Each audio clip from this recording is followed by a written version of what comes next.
Welcome back to Brainstorm. This is Python for NCEA. Now, in this video, we're going to take a look at lists and tuples. Okay, so let's start off with what is a list. Now, you can think of a list as a collection of items. So, lists are a way that we can group different items together. So, for example, lists can be used to group strings and integers, or integers and floats, or lists and a whole bunch of different items. We can group them all together. So the way a list is produced in Python is by using rectangular brackets, similar to indexing. So we just have an open and a closing rectangular bracket, and this indicates a list. Now, if we just have a list like this with nothing going on, that is what we call an empty list, because there's nothing in our list. Now, let's make our list with something in it. So let's put a string in it. So all we're going to do is we're going to put the quotation marks for a string and type our string in there. So we're going to put hi. So what this is this is a list containing one element, and that element is a string called hi. If I store this in a variable, let's call it my variable. Okay, and then I print my variable. What it's going to print is it's going to print the exact same thing here. Okay, so I save that and click F5. As you can see, it's printed the list with that string hi.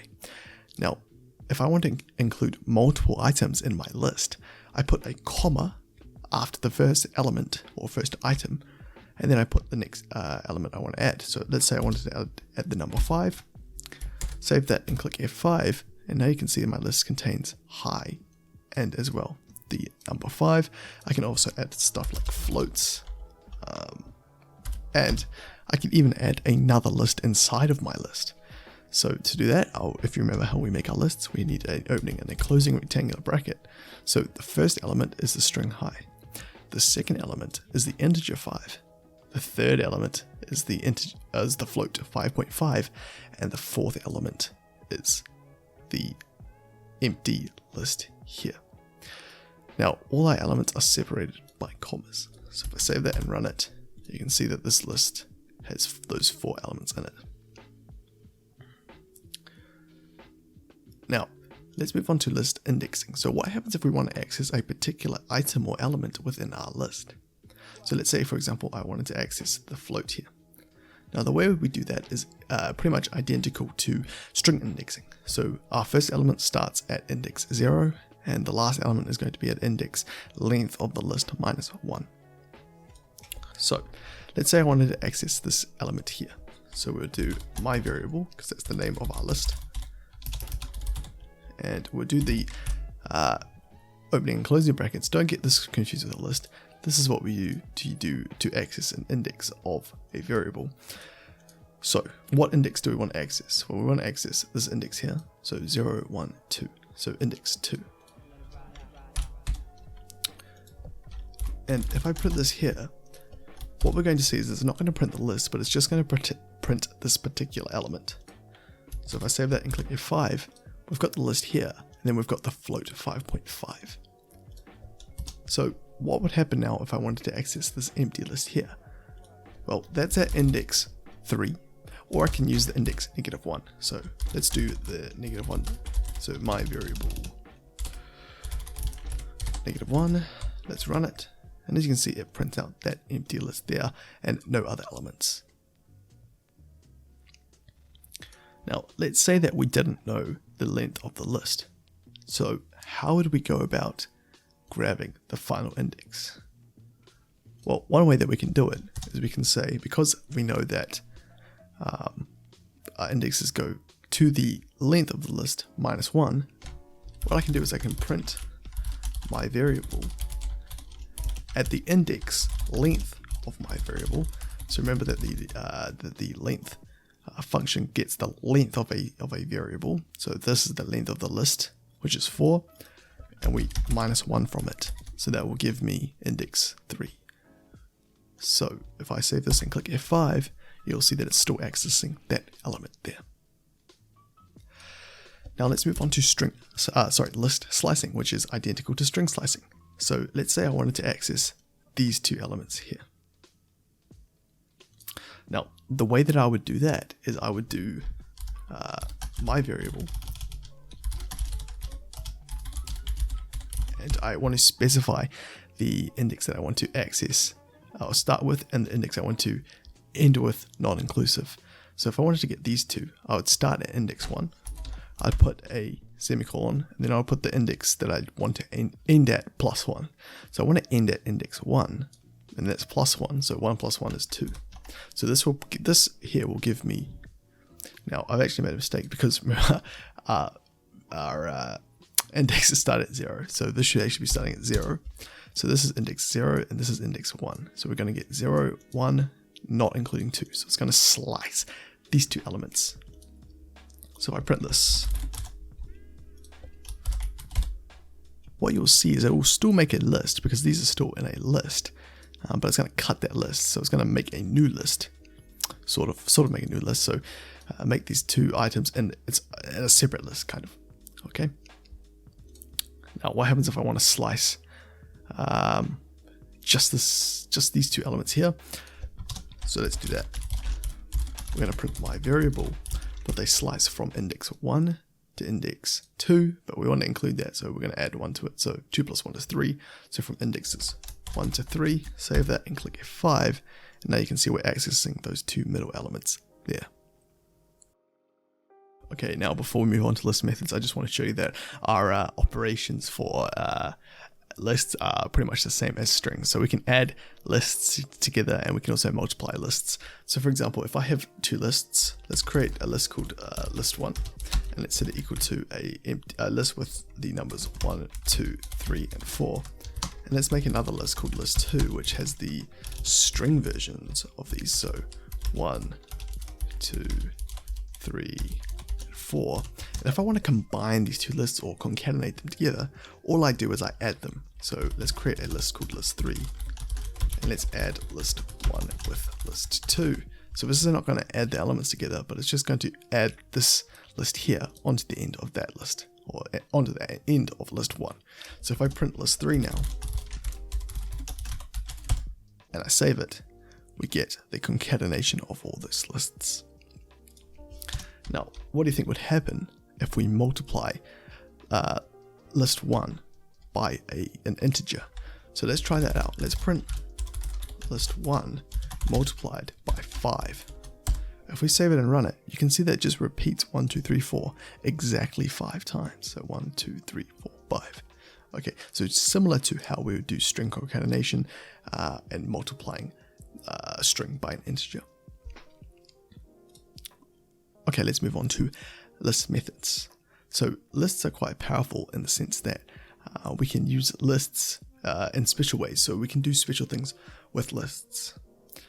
Now, the first thing that we're going to look at is the reverse method. So methods always end with a dot. So we have the name of the list, dot, and then the method, and then we have opening and closing brackets. So this is how we write methods.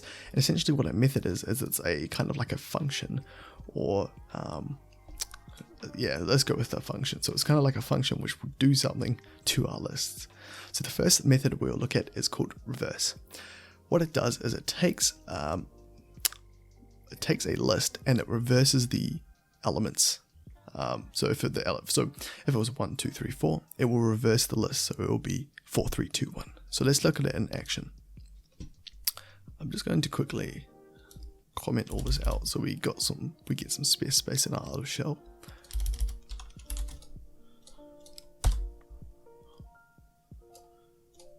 Okay, so we want to define our list called list1, which is equal to 1, 2, 3, 4.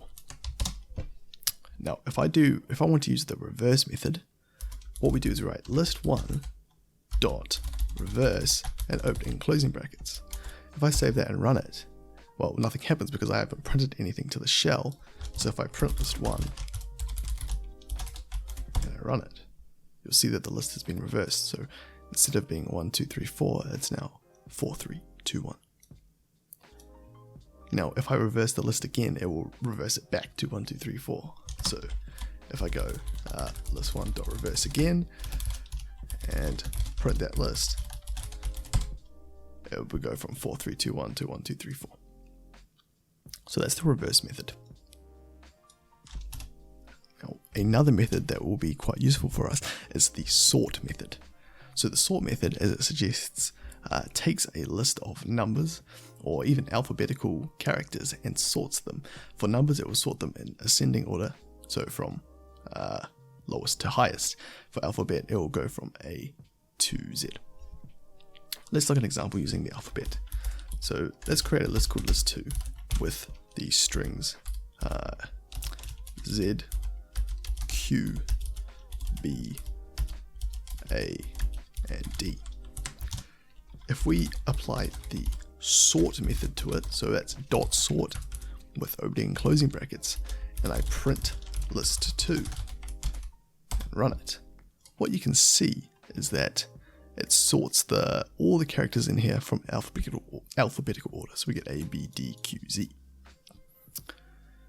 Now, if I sort this and then I use the reverse method, what will happen is we will get it in descending order. So it goes Z, Q, D, B, A. So if I go list2.reverse and I run that, then we get Z, Q, D, B, A. Now you'll note that when I am using methods, I am not setting them equal to a variable name. So I'm not going list2 is equal to list2.sort. So when we write methods, we don't need to do that. And in fact, it probably won't work. So when we write .reverse or .sort or any other methods, we don't set them equal to a variable. Right, the next method we're going to take a look at is the pop method. Now what the pop method does is it takes an index and it removes the element in the list at that index. Let's assume that we wanted to remove the index or the value in that first index. Okay, so let's assume that we don't sort anything. Actually, I will make a new list. So let's make a list called list3, which stores the numbers 1, 2, and the strings A, B, and C. And let's say that I wanted to go through the list and remove this first element here. So that's at index 0. So what we will do is we'll write list3.pop, opening and closing brackets, and here we specify which index we want to remove. We want to remove index 0, so we put the index 0 in there. And if we run it, and we need to print list3, so let's print list3, save it and run it, and as you can see, it's removed one from that list. Now, if we don't put any index in pop here, let's see what it will remove by default. So if I save that and run it, you can see that it always removes the last element from the list by default. So by not putting an index, it's always going to remove that last element here. Now, we're going to look at later on an instance where we use pop in a for loop to continuously pop elements from a list. And when we want to pop multiple elements in a for loop, we need to work from the back of the for loop to the front. Now, the last method that we're going to take a look at is the append method, which is quite a nice one. This allows us to add an element to the end of a list. Now, let's make a new list. In fact, let's use list3. Let's continue to use list3. So what would happen if I wanted to add C back on to our list? What we'll do is we use append. So list_3 dot append and opening and closing brackets. And what goes in here is the element that we want to add. It's always going to be added to the end of our lists. So if I wanted to add C back in, all I would do is append that string C. And if I print list3 now, you'll see that I've removed it and then I've added it back on. Now, if I remove the value at index 1, which is 2, and I append 2 back in, 2 is not going to end up here, but it's going to end up in the end position. Okay, so if I save that and run it, we've removed 2, so 2 used to be here, we've removed it, and then we've appended it back on, but appending always adds to the end of the list. That's why it's down here now. Now there is a method called insert, which will let you choose where you can insert into our list, but we're not going to worry about that. We're just going to look at these list methods here, and you can have a look at the other list methods if you like by yourself. Alright, so now that we know a little bit about lists, let's look at using for loops with lists. So the thing about lists is that we can use for loops to, what we say, traverse or go through, loop through the list. Let's say I wanted to go through the list and print every element. So the way that we would do that is we would say for, and we'll use the keyword element, but remember it can be anything in a for loop, so we usually would say for I, but we'll say for element in, and let's say we wanted to loop through list 3. So for element in list 3, and what do we want to do? We just want to print that element. So if we'll just comment out all these print statements here. If I run this here, you'll see that it loops through this list here, and it prints. Sorry, we've actually popped and append. So it actually looks like 1ABC2, and what it's done is it's looped through and printed all those values there. So let's do another example with a more clearer list. So let's take the list. Let's make a new list called list 4, and let's set it equal to 5, 4, 6, 2, 1. And we want to loop through it. And this time we want to loop through it using indexes. So I'll comment this out for now. So the way that we would do that is, if you remember back to our for loop video, would say for element in range, and the range is the length of that list, so the length of list 4. So what this says is that we want to go from index 0 all the way up until, but not including the length of the list. So this range function is going to include indexes 0 to index 1, 2, 3, 4, 5, 5 minus 1, so indexes 0 to 4. So what do we want to print? We don't want to just print the indexes. So we should actually change this keyword to be index, because the value here is the index. So we don't want to just print the index, but we want to print the value at that index in the list. So what we'll do is we'll print list 4 at index.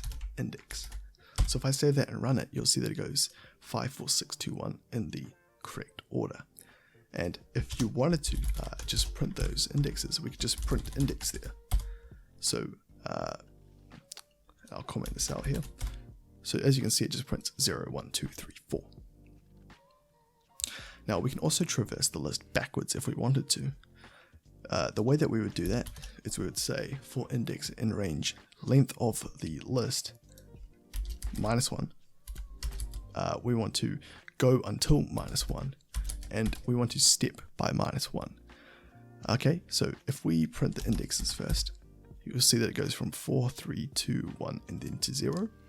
And if we then print the elements at those indexes, you'll see that we go in reverse order. So 1, 2, 6, 4, 5, and 1, 2, 6, 4, 5.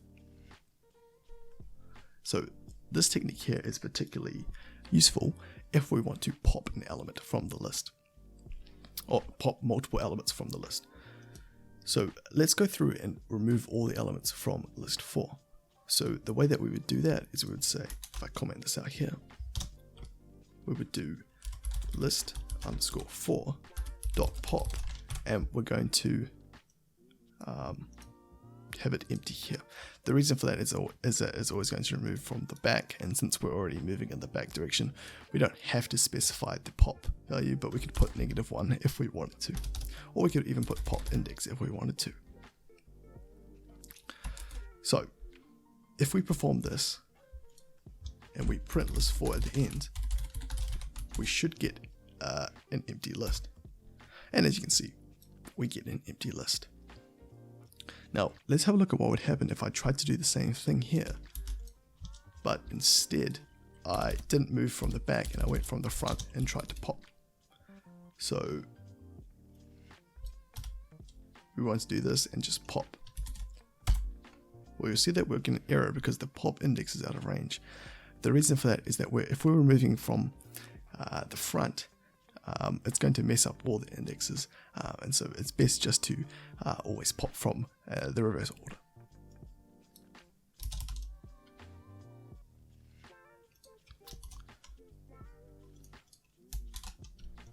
Okay, finally, let's look at tuples.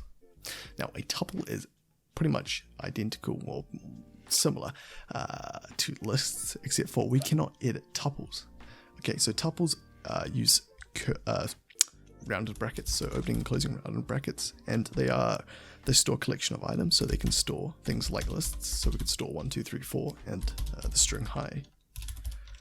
And we can also print our tuples. So if I store this in a variable called my tuple, I set that equal to the tuple here, and then I try and print that tuple.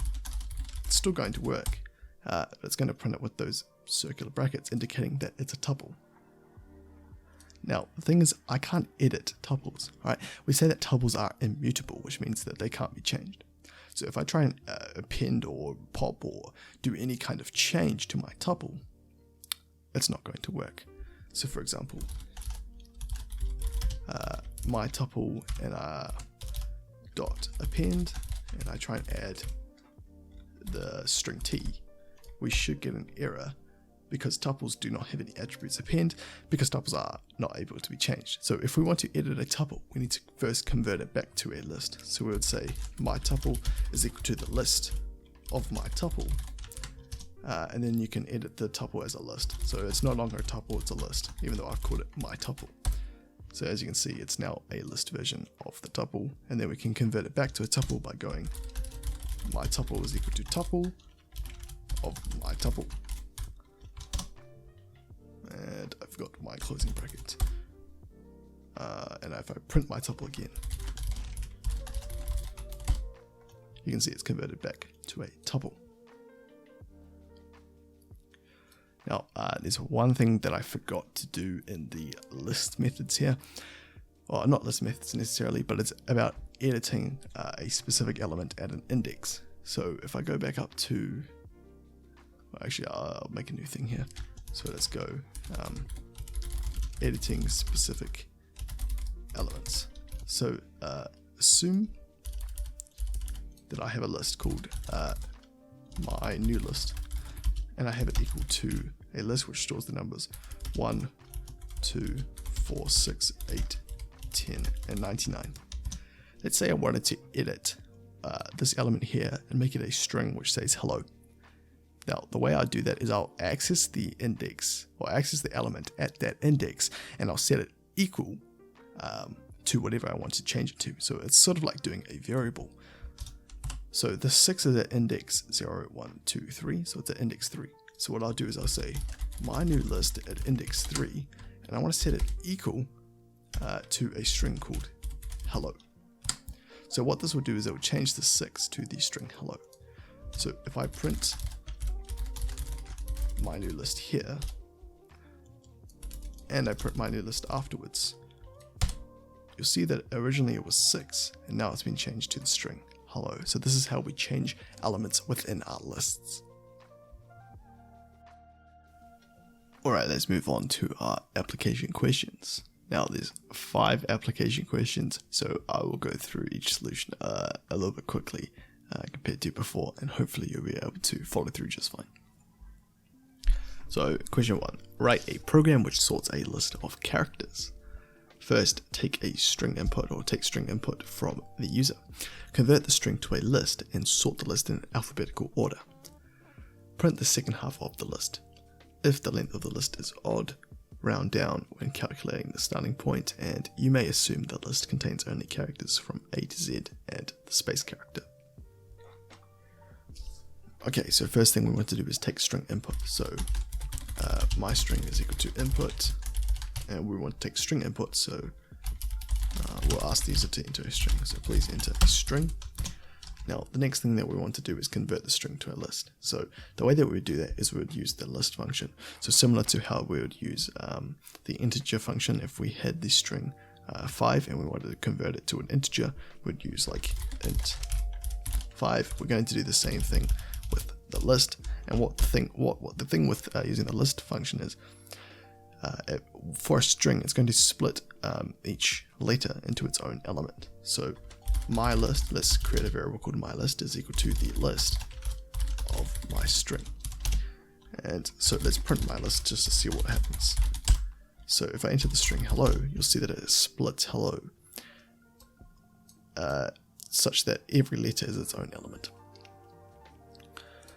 Next thing we want to do is we want to sort in alphabetical order, so we're going to use the sort method. So mylist.sort. So now the list is sorted.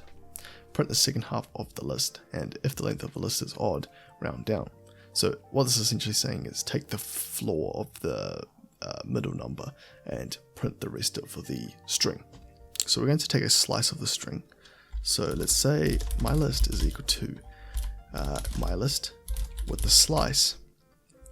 We want to start with the length of my list because we don't know the length of my list because it can change depending on what the input is. We're going to take the floor division of 2. So this is going to find the exact middle of the list if the list is even, or it's going to round down if the list is odd, right? Because we'll get a 0.5 and this will round it down to the floor. We're going to put a semicolon, and then what we want to do is we want to go to the very end of the list. So the way that we would do that is we would go to the last index, which is the length of my list. Now, if we print my list, hopefully we should get the expected output. So if we enter the string easy, we get EYZ. So that looks like that's working just fine. Let's take this other string here and see, hopefully we get the same output, and it looks like we do get the same output. So it looks like that is working just fine. Now, I said to the end of the length of my list, Python will actually work that out by default. So if I just put nothing there, it will go until the end of the list. So you'll see that it does the exact same thing here.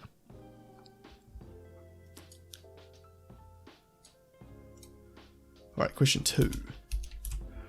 Write a program which prints the sum of x random numbers, given that the numbers are divisible by 7.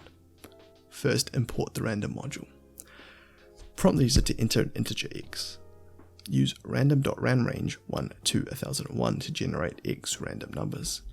If the number is divisible by 7, append it to a list. Print the sum of all the elements in the list. Naively check that your output is correct by printing both the list and the boolean returned by checking if the sum of all elements in the list modulo 7 equals 0. So if we ask the person to enter 10 numbers, we find the sum, so this is randomly generated. We print all the numbers which are divisible by 7, and it should print true. Is 448 divisible by 7? Okay, it actually is. Sorry, my bad. Anyway, first thing that we want to do is prompt the user to enter an integer x. So we're going to call that usernum. So usernum is equal to integer input. Please enter the quantity of numbers you want to sum. So they're going to enter the quantity of numbers they want to sum, and we're going to use random.ranrange to generate x random numbers. So the way that we're going to do that is, if we want to generate a random number x times, we probably want to use some kind of loop. So I'm going to use a for loop. So I'm going to say for I in range, and we want to do it exactly usernum times, and we want to generate x random numbers. So for every instance, let's generate a random number. So we'll call it my random number is equal to random.ranrange 1 to 1001. So that's going to generate a random number between 1 and 1000. We want to check if the number is divisible by 7. So if my random number mod 7 is equal to 0, that means that it is divisible by 7. We want to append it to a list. Now we haven't defined a list here, so let's define a list before the for loop. So my list, let's set it equal to an empty list for now, and if the number is divisible by 7, we're going to append it to that list. So we're going to say mylist.append, and we want to append that random number, so my random number. So once the for loop has finished, so once we've done it for the user num amount of times, we want to print the sum of all elements in the list. So we're going to print the sum, so we're going to use the sum function, and we're going to just put the list in. So the sum function takes every element which is in the list and adds them all together, provided that they're all numbers, of course. So sum of my list. Now we've just put numbers that are divisible by 7 into that list, so summing them should be no problem. Then we want to check that the output is correct. So first thing we're going to do, we're going to print the list, and we also want to print the boolean returned by checking if the sum of all elements in the list mod 7 equals 0. So the boolean for that would be sum of my list mod 7 is equal to 0, and we're going to use 2 equal signs. So let's save that and run it. So the username, let's say it's 10, and okay, sorry, that's for the question before. So let's say we want to do some 10 numbers. The sum of them all is 1743, and we can see that all these numbers here seem to be divisible by 7. So it's printed true. So because it printed true, it looks like our program works just fine.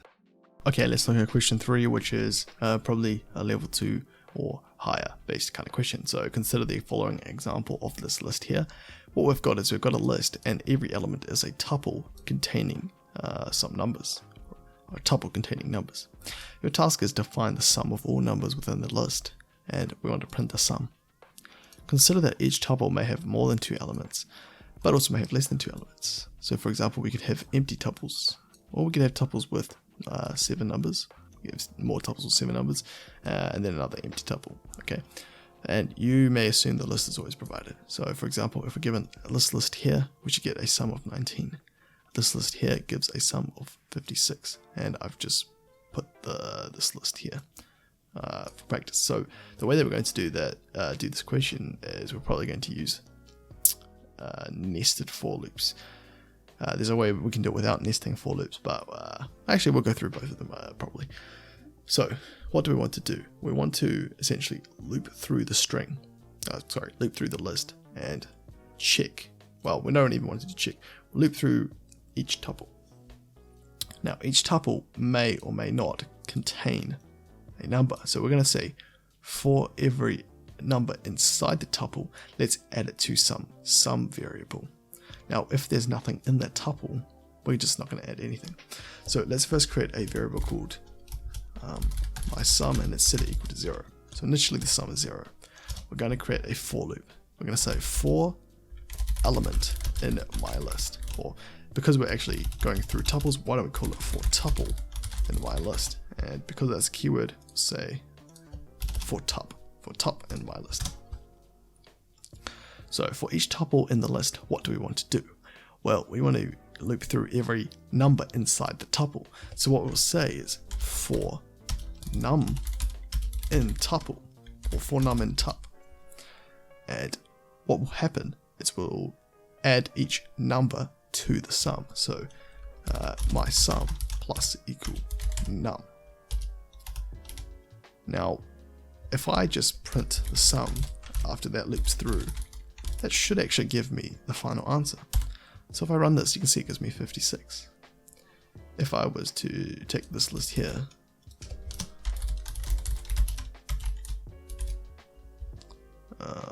let me recopy it.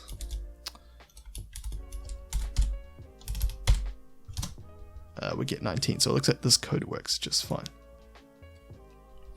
Now, I did say that there was another way to do it. Let's try this out. So we are still going to need that first for loop. So for tuple in my list, let's comment this out. What do we want to do? Well, we just want to add the sum of that tuple into my sum. So my sum plus or equal the sum of tuple. And it looks like it does it the same, gets the same answer. Now, which one do we want to use in practice? Probably this one here, because in practice we care about the runtime or efficiency of our algorithms, and this will run a lot faster than a nested for loop, right? So essentially we want to restrict the amount of for loops and while loops where possible, but sometimes it's unavoidable. I just wanted to do this to show you what a nested for loop is, and they're going to come in handy along your journey of programming.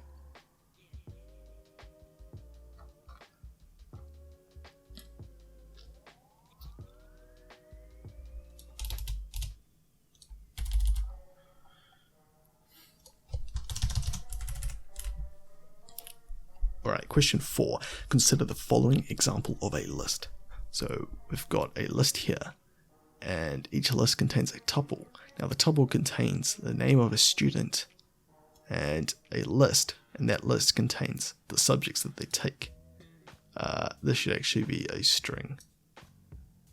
So that's a bit of a mistake on my behalf. So anyway, the next tuple contains a new student called Rose, and that's her subjects in that list there, and we've got Lewis, who takes programming and calc. Write a program which creates a list of all of the names of students who take programming as a subject. Loop through the list and print all the students' names in alphabetical order. You may assume the list is always provided. So we've got the list here, and our output should be the students who take programming are Lewis and Rose, because they have programming in their respective lists. So this is quite a nice example. This is probably something that you would do similar to something similar in your internals. So how do we do this? Well, it's a bit similar to the question 3. We're going to use a for loop. So what we want to do is we want to loop through the student list. So we're going to say for student in student list. And what do we want to do for each student? Well, we want to check if programming is in this list that they all have. Now remember, we know for certain that they're only going to have a name and then a list. So what we're going to do is we're going to say for, and we want to grab this list here. So how do we do that? Well, we're going to say for student, and we want to access this element here, which is at either index 1 or index -1. Let's use index -1. Sorry, that should be the range. So we're going to look inside that list, and we want to use an arbitrary variable name. We might call it subject. So for subject in this list here, what do we want to do? We want to say if that subject is equal to programming, then what do we want to do? Well, it says create a list of all the names of students who take programming. So we better create a new list called programming students, and let's make an empty list. And if the student does take programming, we're going to append them to that list. So programming students dot append. We're going to append the name of that student. So we've got the student element here, and that student element actually contains is the tuple. Okay, so we don't want to append the tuple, we just want to append the name. So we're going to take student at index 0 because the name is at index 0 and the list is at index 1. So once that for loop runs, or that nested for loop runs, we're going to get a list of the programming students. So if I print that list, I print programming students, you'll see that we get Rose and Lewis. Now we want to print that in alphabetical order, so we better sort the programming students list. So programming students dot sort, and now we get Lewis and Rose, which is the correct format. So now all we need to do is print it out, and they've told us that we should probably use a for loop to do it, to get it into this format. So what we'll say is print the students who take programming are, and then we're going to put in the students that take programming. So how do we do this?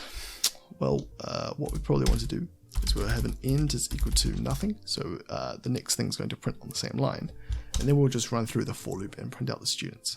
So we'll say for I in programming students, remember that I can be named anything, and we just want to print the name of the student. So we'll print I, and then we want to have an end. Yeah, we'd want to have an end which is equal to a comma and then a space. But now what you'll see, so if I run this here and I remove this print statement here, if I run this here, you'll see that the end of rows also has a comma, which is not what we want. So we want to use the for loop for all of the people except for the last person. So it would say for I in range, the length of programming students -1. So we want to go all the way up until, but not including the last element of that list. So what we'd have to do at the end is we'd need to include that person. So we'd just print programming students and then the last person, which is at index -1. So if I save that, oh dear, what have I done? This is printing the index, right? So because I put the range function in here, this is now printing the index. So I need to say print the student at that index. So programming students at index I. So the students who take programming are lowest, comma, rows.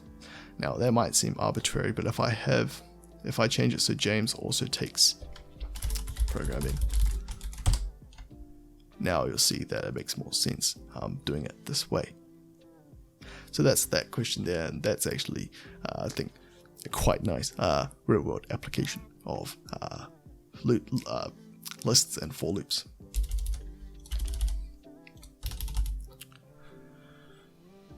Alright, finally let's look at question 5, which I would say is probably level 3 or maybe even higher. So consider the following example of a list. We've got a list here, and each list contains each element of that list is a tuple. Now in each tuple is multiple or possibly just one list, and each list contains numbers. So we've got a lot of nested things. Okay, right, a program which checks every number in the list of tuples containing at least one list. So the tuple will have at least one list. If the number is not odd, pop it from its respective list. So if the number is even, we want to pop it. Combine all lists into one list and print this new list in descending order. You may assume the list is always provided. So if we look here, we've got this nice nested mess, and we just want to have the output as one list in descending order, and they're all odd. Okay, so how are we going to go about doing this? So a trick to know how many for loops, so we are going to require multiple for loops. The trick to knowing how many for loops you might need is just to look at how many different brackets, or how many brackets there are. Opening brackets, so we've got 3 opening brackets, so we are going to need 3 for loops to access all these numbers in here. Okay, so how am I going to do this? We're going to say for, and we want to say for a tuple, so for tuple in the list. So for tup in my list. So this is going to access all the tuples in the list. Now, inside of the tuples, what do we want to do? Well, we want to access each individual list. So we'll say for list, or for, we'll call it, let's call it X. So X is our list. For X in the tuples, what do we want to do? So for each list inside the tuple, what do we want to do? Well, we want to access every number inside of that list. So we're going to need another for loop, which is going to say for num in X. Now, X is actually not descriptive. Let's call it for X in LIS and num in LIS. Now, I can use LIST, but that's a keyword, so we usually don't want to use keywords in our variable name, so I just call it LIS. Now, for each num in LIS, what do we want to do? Well, we actually want to pop if the number's odd, or if the number's even. So actually, remember how I said when we pop elements, we need to move in reverse order. So we can't just pop like this, because this will give an error if multiple numbers are popped. So we need to get the range and move backwards. So for num in range, the length of the list -1. So we're starting at the length of the list -1. We're going to go up until, but not including, -1. So we're going to move down all the way to index 0, and we're going to step by -1. next what we want to do is we want to check if the number's odd. So if num mod 2 is equal to 0, so if the number's even, we're going to pop. So we're going to say list.pop, and we're going to pop num. So this is actually the index of num. So we need to, what we'll need to do is we need to grab the index num of that list, mod 2 is equal to 0, and list.pop num. So we're going to take the list and pop index at num. Okay. Then we want to combine all the lists into one list. Okay, let's just check that our list contains no even numbers. So let's print my list.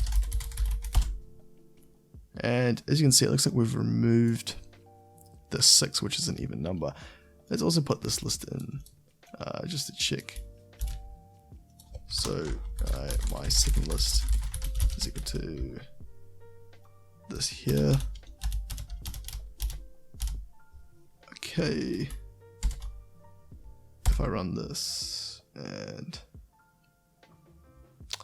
I call this my second list, and I print my second list, yes, we can see that all the numbers are indeed odd. So it looks like this triple for loop is working great. Okay, what do we want to do next? We want to combine all the lists into one list. So the way that we do that is we'll need to make another triple for loop. Pretty much almost the same. So we'll say, and this time I'm just going to use I, j, and k as my variables. So for I in my second list, for j and I, and then we'll say, so for the tuple in, for each tuple in my list, for each list in my tuple, and then for each number in that list, we want to append it to a new list. So let's make a new list called my new list, and it's set equal to empty list initially. We're going to append k to my new list. So dot append k.